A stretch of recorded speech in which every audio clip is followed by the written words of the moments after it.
I must ask so many questions to myself, and my inner voice will answer me. I must know why I am here, what I am doing, for what reason I am doing. Am I right or wrong?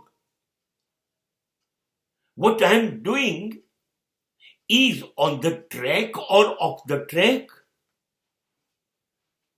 મારે મારા આત્માને, મારા ઝમીરને પૂછવું જોઈએ, હું અહીં શા માટે છું, હું અહીં શું કરી રહ્યો છું, હું જે કરી રહ્યો છું એનું પરિણામ શું આવે.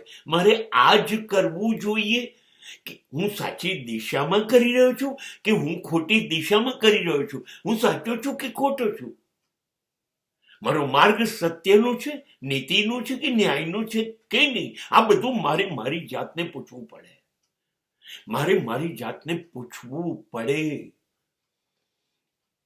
કે સવારથી સાંજ વર્ષો સુધી હું મારા શ્વાસ વેડફી રહ્યો છું. અહીં દિવસો, મહિનાઓ, વર્ષો અને જિંદગી વેડફી રહ્યો છું. એ વેડફ્યા પછી મને મળે છે શું? શું મળે છે મને? જે મળે છે એ મળવું જોઈએ કે મને કશું નથી મળતું? જો હું મારા શ્વાસ ગુમાવતો હોઉં, જીવન ગુમાવતો હોઉં, તો મને શું મળ્યું મારી જિંદગીને, કે મેં શું ગુમાવ્યું? એનો જવાબ બાર કેવી રીતે મને આપી શકે? એનો જવાબ તો મારે જ મને આપવો પડે.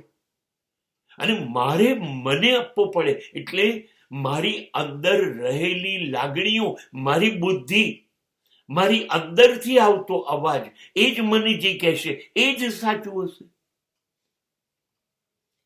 I must follow my inner voice.